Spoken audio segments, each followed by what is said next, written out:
শাকিব খান তো আসলে দেখেন আমি কিছু বললে হয়তো অনেকে ভাববে চামচামি করতেছে, চামচামির কিছু না। শাকিব খান কিন্তু আমারে খাওয়ায় না, তাই না? এর চামচামিরও কিছু নাই। তার মাথার চুল থেকে পায়ের নখ পর্যন্ত একটা পুরুষ, একটা আর্টিস্ট, একটা হিরো। এবং তার প্লাস হলো সে নাচ, ফাইট, অ্যাক্টিং এগুলো চলচ্চিত্র আসার আগে এগুলো শিখছে, স্টাডি করছে সে, ঠিক আছে? এমনি একটা শাকিব খান হয়নি কিন্তু। এবং এখনও শুনি যে সে 3 কোটি টাকা চায়। সে যদি 10 কোটি টাকাও চায়, এখনও যদি আমরা বসে থাকি, শাকিব খান গাড়িটা নিয়ে যায়, দূর থাকলেও ব্রেক করবে, এরকম তো নাই মাস।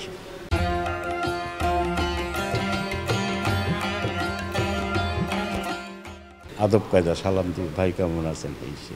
বা ওই কোনো শুটিং করতেছে, তার শুটিং স্পটে গেছি, সে কিন্তু এই প্রোডাকশন, এই তার লোকজন, এই কল ভাই এসে চেয়ার দাও, ভাইরা এসে চেয়ার দাও, চা দাও।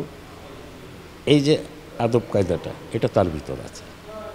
তার আগে যে সাকিব দেখছি এখনও কিন্তু আছে, অহংকার পাইনি তার কাছে। তারে মেগা স্টার বললে কিন্তু এটা চামচামি হবে না।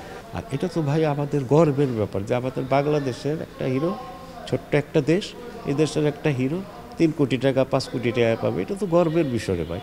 প্রযোজক যদি তার থেকে ছবি বানায় টাকা পায়, তাহলে দিতে অসুবিধাটা কোথায়? এক শাকিব খানরে দিয়ে দেশ চলবে না তো।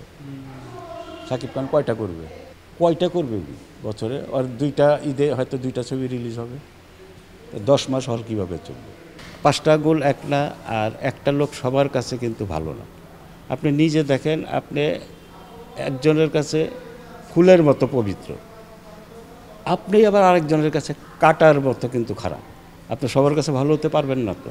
এগুলো নিয়ে কখনো চিন্তাও করি না, হাসি আর কি। এক এক সময় যখন এইসব আলোচনা হয়, সাকিবরে নিয়ে হয় বা বিভিন্ন আরও গুণী আর্টিস্ট নিয়ে, উত্তর না দিতে বললে হয় কি, হাসি না। কারণ দেখা গেল আমি একা উত্তর দিব, 5 জন আমার ডিসফেভারে, ওখানে তর্ক বিতর্কে একটা অন্যরকম সৃষ্টি হয়ে যায়। চুপচাপ বসে থাকি, তোরাই বল, তোরাই বড় থাক, আমরা চুপচাপ থাকি। আরে বেটা, আমরা তো চলচ্চিত্র দেখা আসছি, কোন জায়গায় কোন এফডিসিতে ছিল, এফডিসি কোন জায়গায় কী ছিল এটা তো আমরা জানি। তোরা তো আইসা একটা নতুন বাগান পাইছস, আর আমরা যখন আসছিলাম বাগানটাকে সাজাইছি আমরা।